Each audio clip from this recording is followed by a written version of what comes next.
welcome, and look forward to your comments. Thanks. Travis, you made it. Yeah, thanks for coming, you guys. I brought the nice weather from San Francisco over with me, just to kind of liven things up a little bit. Hope you don't mind. Thank Tandra for that one. It's a freebie. Yeah. So how many of you went to my previous talk? I think it was a couple years ago at this point. Oh, wow. So not too many.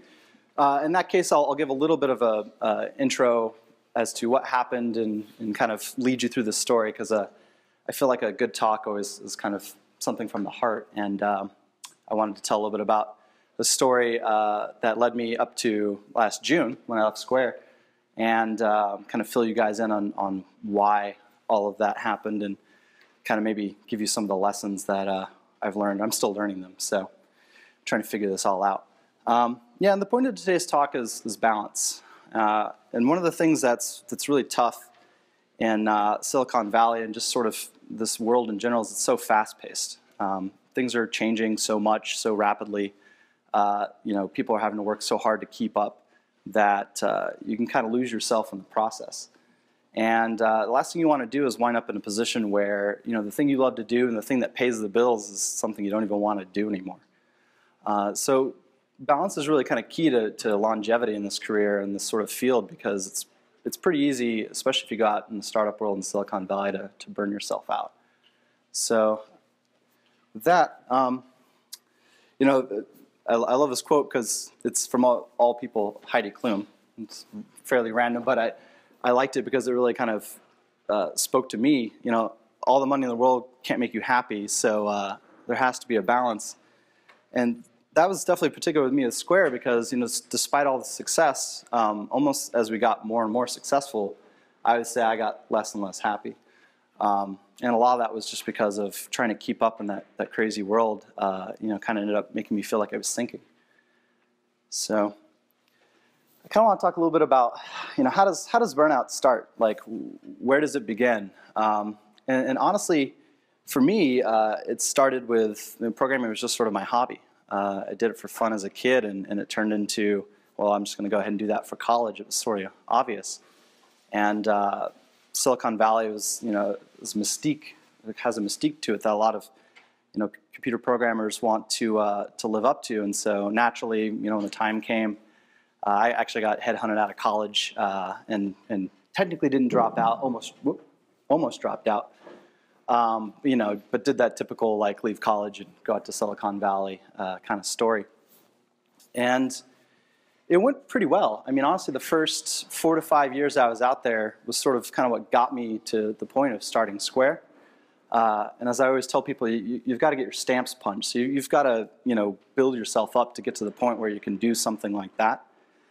Square is not the kind of company you could ever really start as your first endeavor. It takes too many connections. It takes too much networking. You have to know kind of a pool of really talented people to be able to build something like that. And it's a long process. In those first few years I was out there, I guess you could kind of say I was fresh. I was really excited, really passionate. I really wanted to change the world. And everything I did was sort of kind of moving step by step to get to that point. I knew I always wanted to start something like Square. I never thought I would actually manage to do it, but when it all kind of panned out and came together, it was really exciting. So up until that point, I had all these things I'm going to kind of go over in the talk. I had been doing, and when it got to the point where we started Square, these things started to catch up to me, and all those things that I was doing to try and balance my life kind of started to fall to the wayside, and that's when it starts. And the problem with this sort of stuff, and honestly, a lot of this has to do with, I think, this kind of, like I said, the high-paced, fast-paced of this kind of career. You don't really hear about Starbucks baristas burning out, after a year or two on the job, and it's not really that kind of job. But in the tech field, honestly, you'd be surprised how much mental energy it takes to do this sort of stuff and to keep up with a lot of people who are smarter than you. So it starts gradually. You don't really notice it, honestly, for a while. So, I'll talk a little bit about the symptoms, when you're getting that kind of burnt out feeling. And they're fairly obvious, right? But a lot of people just chalk it up to this is the stress of the job. And this is the kind of stuff that, you're sort of expected to put up with. I was reading a wonderful article, as I was preparing for this talk called, it was about how programmers are suffering from this thing called imposter syndrome. And imposter syndrome is this idea that, everybody is going to find out one day that I'm just a fraud. I'm not really as good as all these other people, and I'm just kind of barely getting by. And this is an interesting problem, especially because these people are coming from like MIT or RIT, and you're doing really good work out there, and yet you still never feel like you're up to par. And there's other, there's symptoms like, you're always feeling tired. You're never getting enough rest. You're always kind of working until 9 or 10, and then, if you're lucky, playing a little WoW or something, and then getting up the next day at 10 and 9 or something like that and starting all over again. So that's definitely one sign when you're chugging coffee, every day to just get going. When you're always feeling drowsy at work and you're kind of doing that crash cycle of stimulants and whatnot to get yourself going. That is a bad sign. Other things, just being short and frustrated with people. You're not feeling like you have the patience. And a lot of this is just sort of like build up from stress. But, not wanting to, you kind of lose your people skills when you get, pushed to your mental edge, and you're going to start getting a little snappy with people and things like that. Things like, for me, towards the end of my career, end of my career at Square, I started getting just uninterested in work. And by that I mean, I just didn't find coding exciting anymore. And the last thing I want to do is be in a position where this thing I've spent 15 years of my life studying and learning is something I don't even want to do anymore. So now, what am I looking at? Facing my changing careers or trying to do something completely different. It's definitely a bad sign when you're getting uninterested in your job. You don't even really want to do anymore. And honestly, this is something that kind of builds up with probably a few years of stress. I mean, it took me a long time to get to this point. So, and this kind of gets me to the idea that by the time you're having these issues, it's too late. When you're starting to see these sorts of signs, the damage is kind of already done. And it's really something that creeps up on you.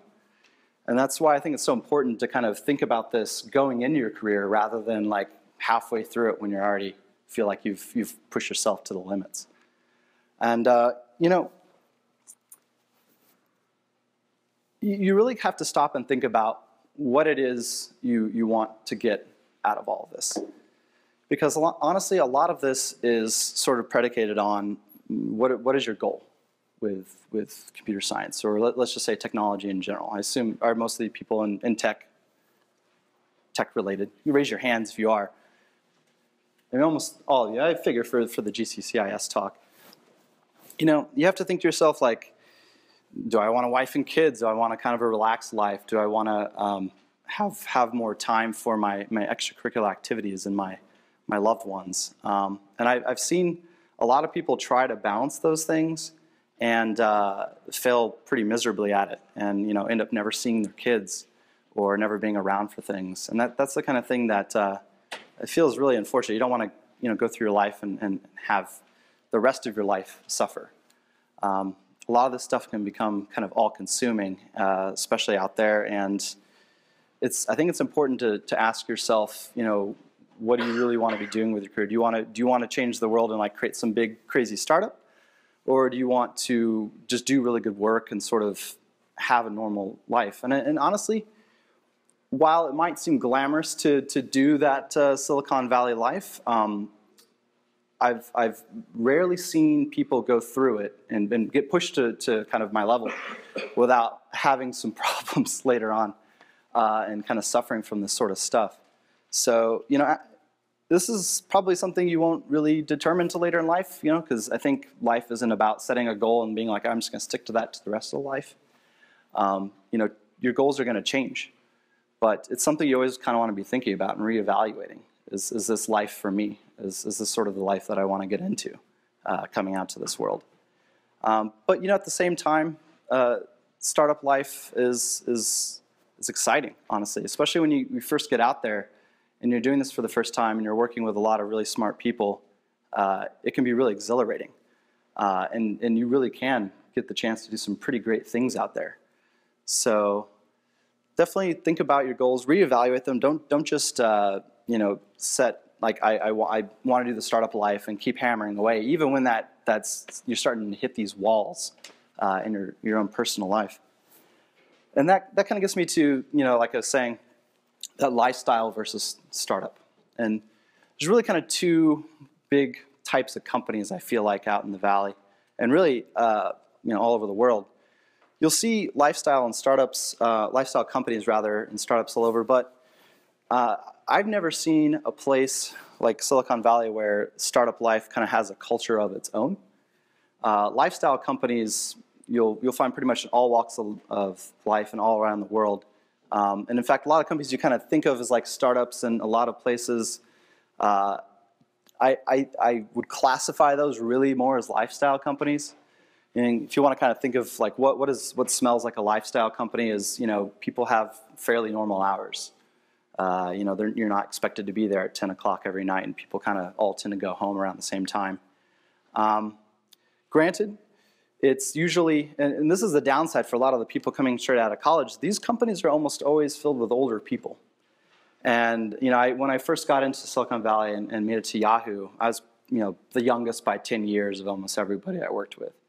But at the same time, at the time I actually looked down on that, thinking like these people are going home early, nobody's ever really excited about what they do, and I kind of correlated that working really late with being really interested and excited about what you're doing. But that isn't necessarily true. In a lot of ways, I wish I had kind of looked at those people and the lessons they had learned and brought more of that back to my life then, before that burnout feeling started kind of really building up for me. The startup culture, I guess what I kind of classify as the startup culture, what you think of in the traditional Silicon Valley sense, is that, free lunches, on-site dental, and I've even seen on-site laundry. I'm trying to think, what's the strangest on-site benefit I've ever seen? I don't know. I think dental is probably pretty high up there. You don't even have to leave campus. You can get your teeth drilled right here. It's super convenient, especially with all the candy and soda we give you, so that you can go to the dental van after you're done. But a lot of these things are sort of traps to kind of keep you at the company, to keep you working there, and to kind of keep you from leaving and make you more productive. And honestly, you should treat your lunch time or your breaks as things as your time, and don't get sucked too much into that trap of everything's provided for me, so I'm just going to stay here and keep working. It makes it really easy, and I don't think they do it. I actually don't think it's done consciously by these companies, but at some level, I think they know what they're doing. So it's a little underhanded, I would say, but be aware of it. So it kind of brings me to, well, how do you deal with this stuff? How do you manage this sort of stressful work environment? And honestly, a lot of these things are pretty obvious. It really shouldn't come as a surprise, a lot of these things I'm going to say, but they are important. Like, you will take them for granted, and after a while, it's not, like I said, it's not something you're going to notice in a week or two if you're eating ramen and not really going out, but it's something that you're going to notice after several years when it's really start to hit you. You really want to think of your body as a computer, for lack of a better analogy. It's just a machine. It's the same. You put crap in, you're going to get crap out. And when you're not getting enough rest, when you're not eating right, when you're not taking care of your body, the rest of the system starts to degrade along with it. I mean, a lot of these things are interconnected. When your body is not up to top shape, your mind isn't going to be working very well either. And I love this quote from Ev Williams here. When you don't sleep, eat crap, don't exercise, and are living off of adrenaline for too long, your performance suffers, your decisions suffer, your company suffers. And I think one of the reasons at Square that we were able to push so hard for so long is we grew so rapidly that every single time people were kind of getting burnt out, we'd have just so much fresh blood coming into the company that everybody's always excited. The pool of people who are fresh got to be so big that it was sort of a never-ending, like, continuous march.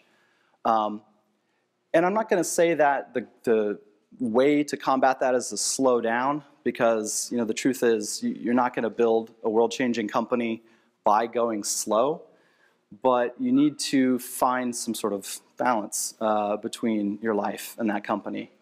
And if that means work hard, play hard, which is totally fine. Whoop, I keep hitting that thing. Then do that. I mean, that phrase exists for a reason. A lot of the time when you're pushing yourself to these limits, a lot of these people are going on crazy vacations to, across the world, but it's for good reason. It totally disconnects you. It gives you different perspectives. It sort of expands your mind, and it gets your brain thinking about something different. And I think that recharge really adds up a lot. It will add to your longevity in this sort of difficult software world. So like I said, eat well. This is probably one of the biggest ones, and I really have to say, thinking about your body, first and foremost, because a large portion of your energy and your mental acuity is actually going to come from the health of your body, believe it or not. Doing brain exercises and teasers and whatnot is also a good thing to do to kind of help your mind, but believe it or not, one of the best things you can do to combat this sort of stress and combat these things is to start thinking about your physical wellness as much as possible. Do things like cook for yourself. And it's a great way to take time. In other words, a break to think about something different.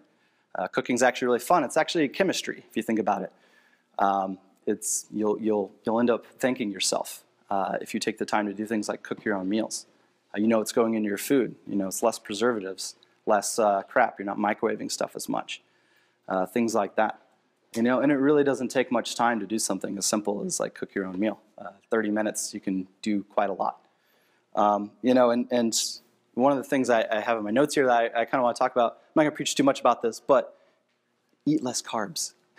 Secret to health and feeling better.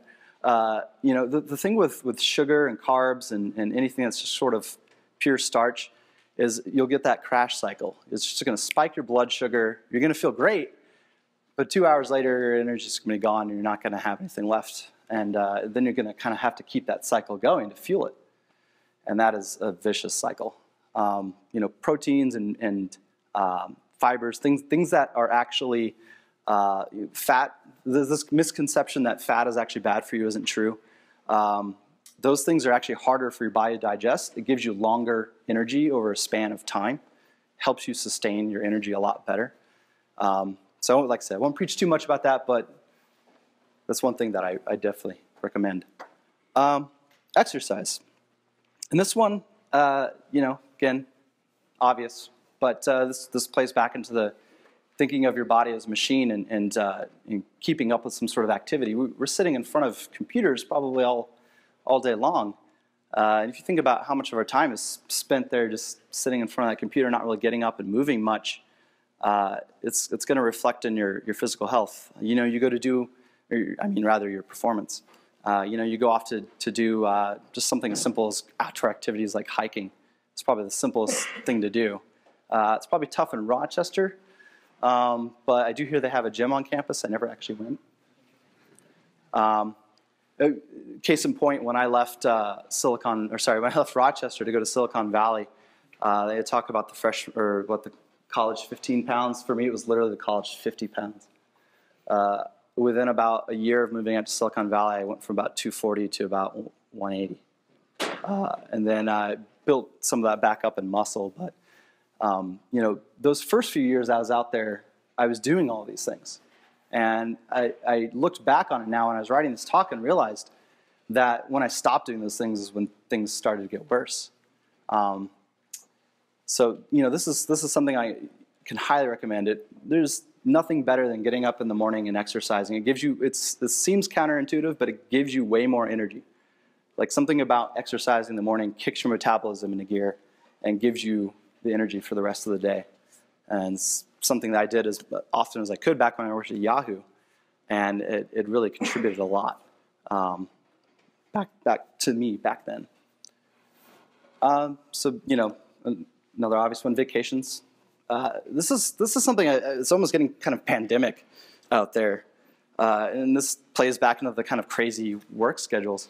You get these sort of back-to-back release cycles where, you know, as soon as you're done with the next one, it's on, you know, not even really a break. You're immediately starting the next release. And there's usually a ramp-up period. You kind of start out slow, start working on the features for the next version of, you know, whatever you're building. And as that ramp starts to get close to release, the work starts to get crazy. But the problem with this back-to-back release schedule is delays happen. You know, let's say, well, I can't take a vacation right now because the release is almost done. You know, this is the critical part of the cycle. And people need me here. I can't just like get up and leave. And because of these unexpected things like delays, and they're just bound to happen. There's no such thing as a we ship on time every time company. I've never seen it. I never probably will. These things are too complicated to get done deterministically. So, you know, you get into these cycles where you can never take a vacation because delays happen, and then if you try to book your vacation, you know, right after the release cycle, which is when you need it the most, you can't go on the vacation because now you're stuck working there. So then you don't book the vacation, and then you try to do something right after, but then you can't really get away. You know, try booking a trip to Paris, you know, a week after your release cycle. It's not cheap. So it gets really tough to plan this sort of stuff, and this all sort of feeds into that vicious cycle of it's hard to take time off. One of the best things you can do is take some time off in between jobs. If you ever, if you come out to Silicon Valley, switch jobs. So one little piece of advice there, don't become a careerist anywhere. If I saw all the most successful people there, maybe only ever stayed at a company for 1 to 2 years. You know, there's the rare exception where you'll stick it out for a few more, but you'll learn so much more by working with different people with different ideas and just getting kind of freshness, something new and different to work on. That I would highly recommend it. I think that age where, you know, people were afraid of, you know, having more than 3 jobs in your career is sort of a detriment. That isn't the case in technology. I think it's something to do with just sort of the rapid pace and the ADD of all of this generation, but mine too. I would definitely point that out. Whenever you switch jobs, take some time for yourself. Take a few weeks off. Go do something crazy.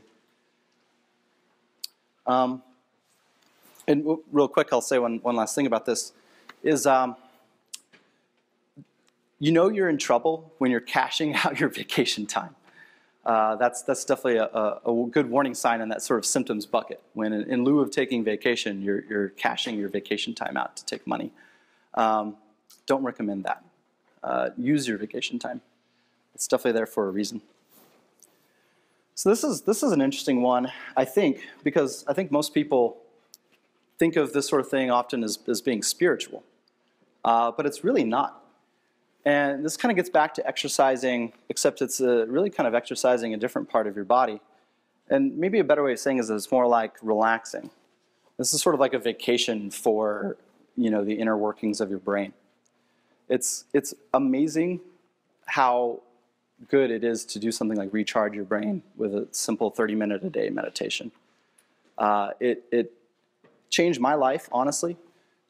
It made me a much happier person. Realizations came to me, sort of that aha moment you get in the shower. I mean, you'll have those all the time due to meditation. Just stopping, going somewhere silent, sitting, and just trying to focus on not thinking about anything, believe it or not, is harder than you think. But when you do, and if you get good enough at it, you can almost kind of think of it as levels. For lack of a better analogy, I'm trying to think like the chakras from Airbender. You start meditating, and as you get to these different levels of meditation, you start to get these sort of deeper levels of meditation, and it's really interesting. You can do things like meditate with other people and you can kind of get the energy in the room sort of combining into one. It's hard to explain. I've never really come up with a good way to explain exactly what meditation does other than it works. And it's something that I wish more people would give a try. I wish more people realize that this is something really beneficial when you're in a very mentally stressful industry, is taking the time to stop and think about nothing for a little while. It contributes more to your happiness and your health than you'd expect. And this one also, all of these are obvious, right? None of these things are things that you probably haven't heard people say to help combat stress, but the reason they're obvious is because they work. And this is one that really kind of changed things for me. This is the one that finally, I think, kind of kicked me out of that lull of feeling kind of burnt out and not really wanting to do anything. Was finding sort of a passion in life that wasn't just programming all day. Most of what we end up doing with our jobs is just so left brain heavy, that we don't really take the time to exercise the other part of our brain. And so if I could give you any advice on kind of going down the hobby route is try to pick up something that really exercises that other part of your brain. Art is a really great way to balance your life when your day job is science. And it'll feed back into your career in a lot of other ways too. I mean, the art of building software is actually really beneficial and is honestly I would say the contributing factor to what got me to just the point of starting Square. But then beyond that, it's a huge reason that Square was so successful, is we cared so much about the art side of the company. And when you're going to look for these sorts of companies, definitely look for companies that try to balance that. And it's becoming a common thing out in Silicon Valley now. I mean, you really have Apple to thank for all of this. They really showed the world that design and art matters, and that it's not just something to make it look better. But going beyond this, my particular hobby that ended up changing my life in a lot of ways was photography. And it was wonderful because I could just go out and explore the world. It got me out of my apartment, gave me something to do. Got some sunlight, some vitamin D, and it just kind of showed me all the things in my own backyard that I had never really gone to see. I spent so much time, sitting in front of a computer that I didn't realize what I was missing, outside of my cubicle / home. So, I could definitely encourage you, if you want to go down that route of finding a hobby, try to find something artistic. Another good recommendation, if you like typing on keyboards all day, piano's pretty nice. It's a good kind of analogy. It actually has a lot of math to it. And funny enough, and while I said this is very, left brain heavy, while it is, photography is also very math-based as well. Not very difficult math, but you're doing a lot of doubling and halving and squaring.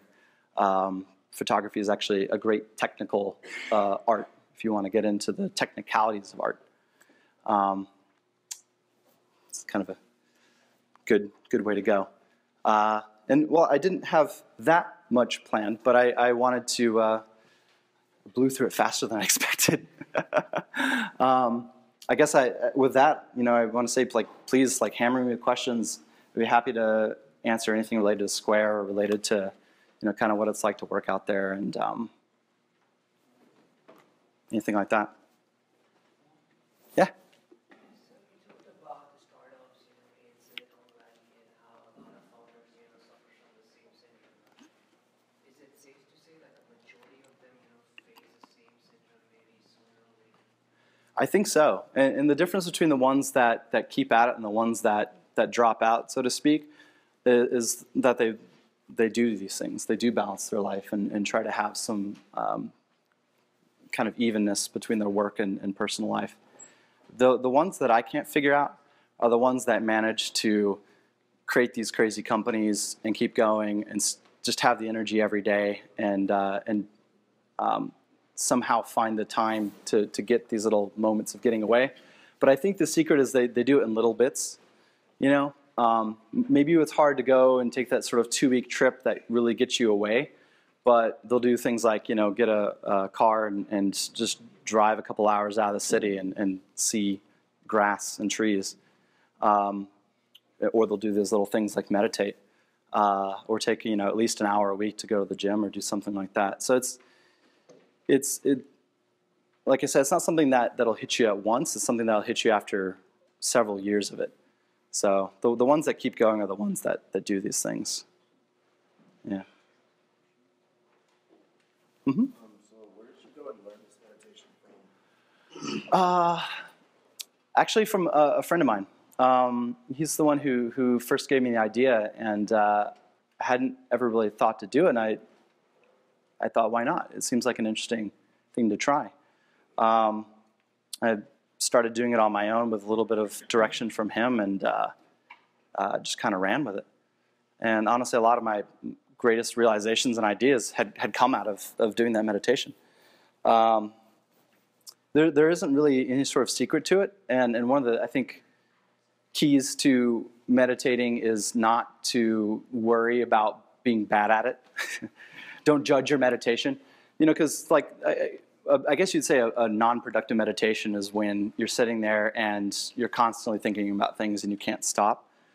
But you don't want to look at that as like I'm failing at it and thus I should just stop doing it.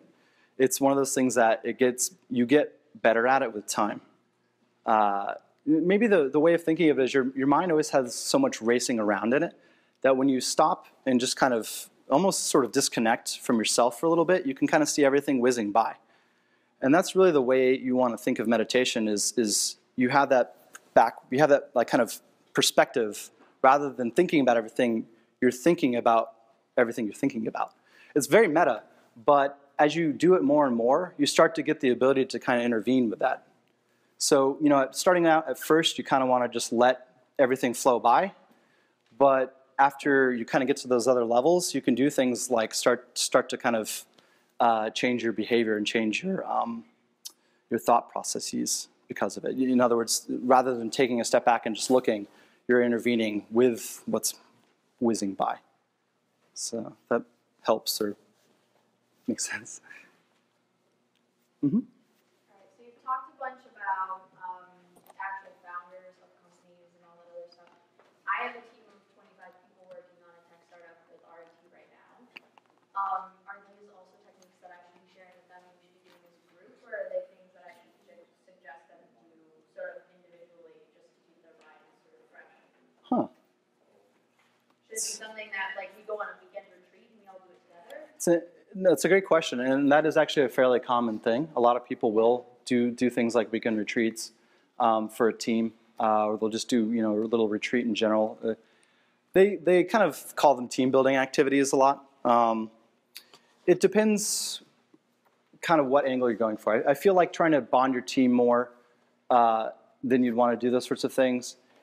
I think even in terms of like keeping them sort of fresh and focused.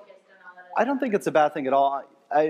It's a common thing in Japan, I've heard, to have like, the whole team's doing like exercises together, go up on the roof and kind of like do jumping jacks and that kind of stuff. In a lot of ways, it'll encourage people to do it when they wouldn't normally because they'll have a group to do it with. So yeah, I don't think there's anything wrong with that. I think it's a great idea. Uh-huh.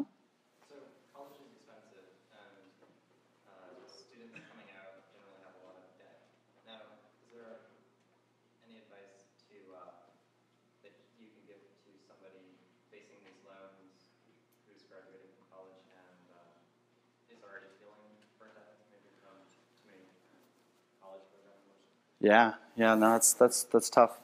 I mean, one of the biggest pieces of advice I can give you with college loans is because it's a good debt versus a bad debt, you should treat it as such. My financial advisors have always told me, and they're just dead on right, the best thing you can do with your loans is to actually pay them off as slowly as possible and take the money that you would have been using to pay off your loans and invest it instead. You'll actually make more return on your investments, typically with good investing, than you'll pay in interest on the loans.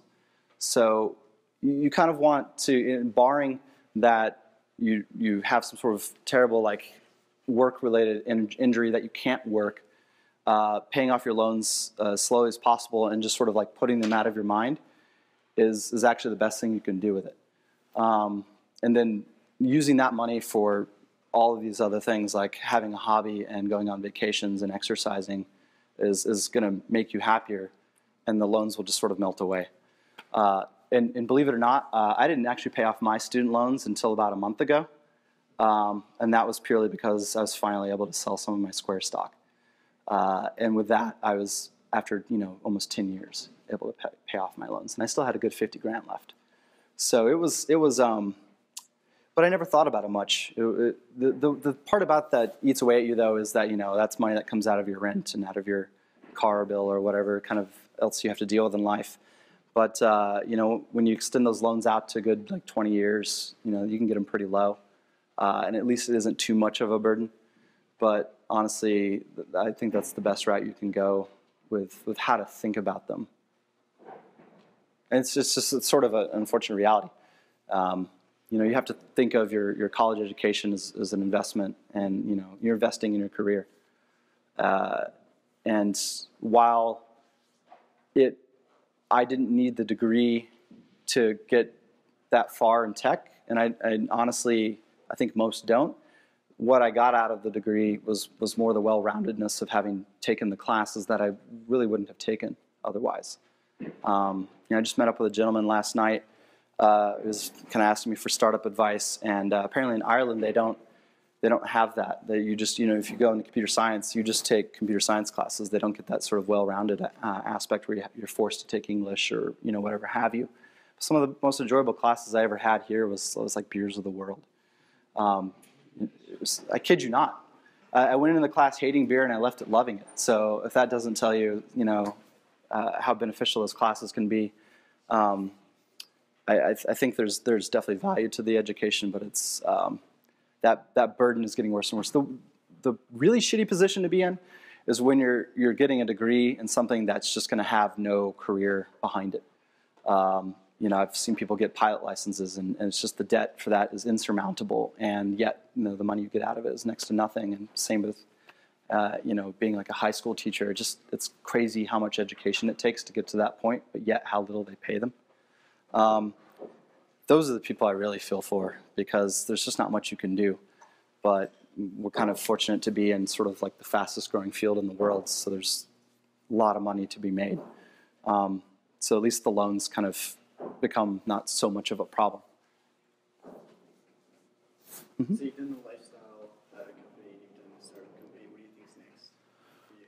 Well, I'm still recovering for the burnout, honestly. By that I mean, like, I don't get up in the morning and say, boy, I really want to work on something.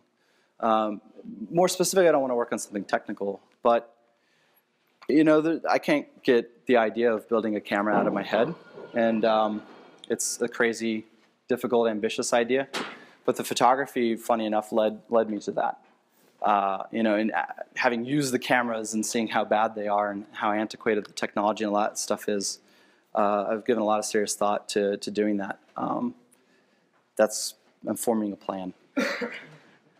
But also, I want to fund it myself, so that's the other side of it.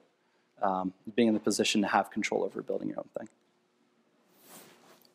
How do you know it's the right time to step down from a job and start working for a business idea you're thinking about?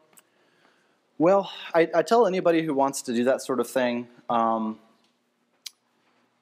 that the best position to be in is when you have full control and ownership. And it's tough to pay the bills while you're trying to build your idea. And honestly, you can push yourself to the limit and do contracting to pay the bills and then build your idea in your spare time. Everybody I know who's done that never finishes their idea. And then having that ability to be in that position is tough. It takes a hell of a lot of work to get to. Your only other option is having like a significant other to support you. But short of doubling down and like working a day job and then doing that at home as a hobby, or like working so hard to get to the point where you have enough of a cushion to take a few months off to build your idea. So, you know, kind of a more practical way to do it would be to save every penny you can and take all those savings and take a few months off and go live someplace where the rent isn't $3,000 a month. I'm not kidding. It's how much it is in San Francisco right now for a one-bedroom, you know, box. It's really getting insane. You know, you're better off kind of along those lines. It works out really nicely having a retreat. You know, so say maybe you want to build it with a friend. Go get a cabin in Alaska and sit heads down for 2 months. It's honestly the best way to do it. We built a working prototype of Square within a week, and this was just me and Jack kind of heads down. And then Jim was kind of handling all the business back-end deals and the credit card stuff. And within about 2 months, we had a really solid, polished prototype. And then it took about 2 years to ship it. But it took, but you know, the beauty of having that buffer, having the ability to build that high-fidelity prototype, is you can walk into conversations with something real, something to show that works and looks nice. And granted, you're probably going to throw it all away when you actually go to build the real thing, but the conversation changes when you have that instead of just an idea or maybe a very, very basic prototype. So my biggest advice there would be to you know, save up, take a couple months off, hunker down and build it, and then you know, use the power of having that much upfront done to go into VC conversations or funding in some sort with something where you're going to get to retain more ownership and have more control over the company. Yeah. What do you think of NFC payments and the future of Square with that? Well, you know, NFC never panned out. And the reason is sort of a solution searching for a problem. The rest of the world has sort of kind of agreed chip and pin is the way to go. And sort of, you know, because of that, NFC just never really got any traction. You know, the rest of the world had already switched to something other than swiping a card. So it was doubly hard because now you're not just asking the US to switch, you're asking the whole world. And you know, there was a lot of other issues. And Google tried to pilot it by, you know, building it for just MasterCard on like one phone. Good luck there. It just there was no real. It wasn't solving thing that a swipe didn't already do. The swipe is just a different way of doing it. It only really changed the interaction. But you know, things are going to go wireless. I think inevitably something like NFC, you know, or some sort of wireless will be how we pay. But the world's just not ready for it yet. I think things will change dramatically if Apple ever decides to ship NFC. And the reason for that is Apple is the only company who does things all at once, doubles down, builds it out, builds it right, and then like comprehensively wraps it in a neat little bow. You know, so when Apple starts to ship NFC, within a year or two, there'll be about 100 million, 200 million, God, I don't even know how many they sell at this point a year. Maybe it's even 500 million iPhones or iOS devices with NFC. Because Android's so spotty and fragmented, nobody can really like agree on doing things one way or shipping one set of sort of standard hardware. So that's the basic answer is when Apple ships NFC, it might actually happen. And by then, you know, when everybody in the world pretty much has these smartphones, what are we even going to be using cards for anymore? So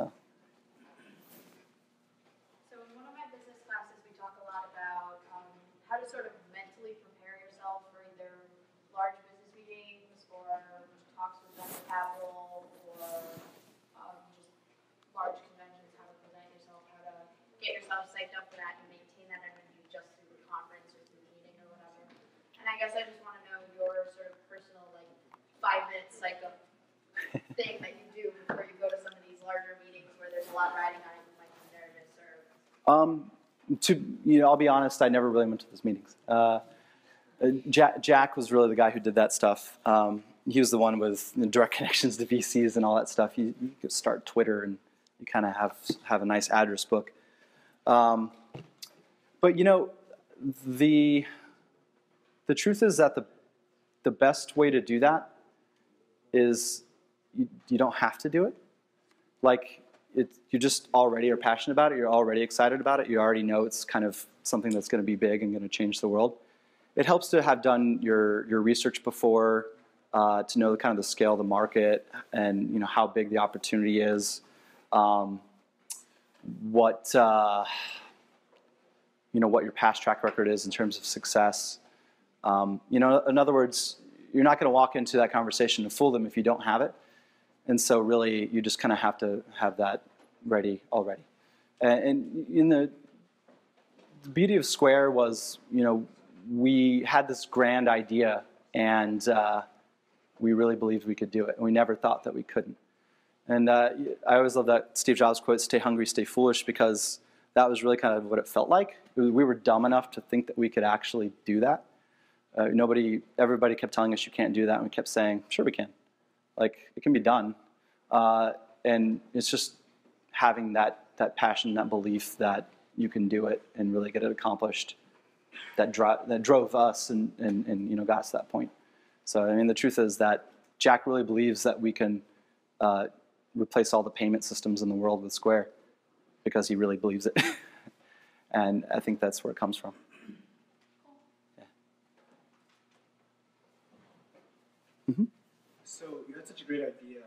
How are you able to see like market potential for this, make money from this, and see that like it was going to be successful in the end? Like, there's a lot of startups going on currently that sort of fail because they worry about it being an app and not solely a business. So how did you take the approach to understand like this is going to be a business and not just an application that people are going to use to do payments? Well, we have the very fortunate benefit of our medium being money. And so making money when like your medium is money is a fairly simple question. How are we going to make money? We're going to just chop a bit off, you know, take a percentage of the percentage we already charge. So we never really had to worry too much about it. But it was for that reason that we decided to be our own payment processor. So I mean, a lot of companies, and the existing landscape, by the way, in fact, before Square even came out, I think it was we had started working on it, and about a month into the company, one of my friends, actually Ian Baird, built this app called Transactions, I think it was called. But it was one of those things where you could hook up a swiper to your phone and take payments through the app. The big killer difference was it worked on the existing credit card system. So you had to get it was a little technical, the finance world, but this thing called a merchant account. And getting a merchant account for a business is no simple task. And so where we saw the value wasn't in delivering the most beautiful, easy way to pay, but oh, hey, you've got to do this really cumbersome 2-week process that's really hard and a pain in the ass and costs a lot of money. We're going to like make all of that go away and handle all of that for you.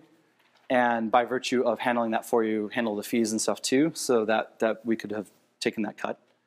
But you know, I don't think that was the reason we did it. We did it because it was the right thing to do. The money that came with it was just sort of part of the process. So I have one more question. What would you say? What's the best advice you could give for like a startup that's kind of competing in a space where there's like other ideas that are similar?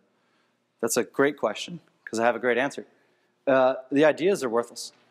I mean, I'm sure 100 people had the idea of wouldn't it be great to pay with my phone. I mean, it wasn't a really like crazy idea. It was a fairly obvious idea.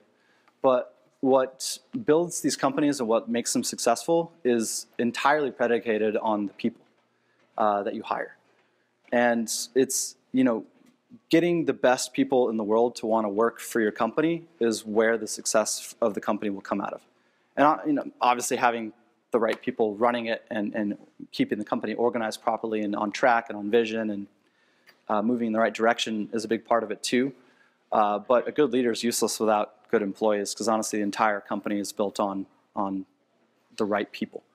And it's the simplest way of saying it is you know, everybody can have an idea, but if you do it better than anybody else, you're gonna be successful. If you think about it harder, you strategize better, you're going to be more successful. But really it all comes down to hiring the best people. And that's the hardest thing to do. It took Jack starting Twitter to have the connections to get the right people.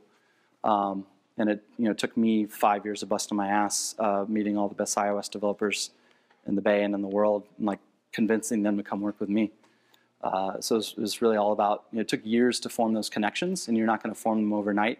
So really the hard part there isn't, and it's easy to say hire the best people, but you have to be in a position where the best people want to work with you because you've proven yourself already. So you got to do it somehow, but you just have to, you have to work your way up. Thank you very much. Yeah. I think that kind of aligns with my question. During your early stages of your startup, not everybody knows exactly what to do in a startup. So how did you gain the experience or make the right decisions while you're going through a startup? And like what kind of advice could you give to most of us who are in a startup and we're kind of in a learn as you go process? Well, we had the added benefit of Jack having started Twitter and being the CEO for a couple of years.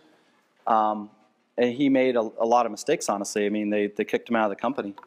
And they did it because he didn't quite really know what he was doing yet. Before that role, he was a programmer and worked at Odeo and wrote Objective-C software for them. So, I guess the easiest way of saying that is you're going to have to fail a lot before you're going to get to the point where you've made those mistakes. You just have to not make the same mistakes twice. A lot of the sort of success that comes out of building these companies is not by making one decision right, it's by making a lot of really small decisions right over a long period of time and just not making the same mistakes twice. Yeah. Uh-huh. Is that all we have time for? I guess so. What was the biggest freelance where, obviously Jack was there, so was it always clear that he was kind of the leader directing, a few people who were there and the employees where to go and what to do, or was everybody kind of more on their own like a traditional startup environment? That's a good question. It was always fairly clear that Jack was the leader, but the thing with being a leader is you don't say I'm the leader.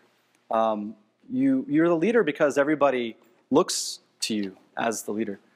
And the last thing you ever want to do is put somebody into management because they say, I want to be a leader. The reality of it is more like you just need to do the things that a leader would do and people will just naturally follow you. And really that's the only way you're ever going to get people to join you. You just have to have that respect sort of innately. And one of the wonderful things about working with Jack kind of early on, because as the company got bigger and bigger, we just didn't work together as much, was that there was never any sort of like fighting or there was never any sort of like drama because there's just amazing amount of mutual respect. I would just naturally defer to him on things that I knew he was capable of doing and he would deliver. So I think the answer to that is you just have to be the leader by action and not by saying. And the rest kind of comes with it. Yeah. I wish we had more time for questions, but I'll be outside after if you want to ask me more. And yeah, if you want to get in touch with me, please look me up. Feel free to drop me an email or something. Well, thanks for coming, guys.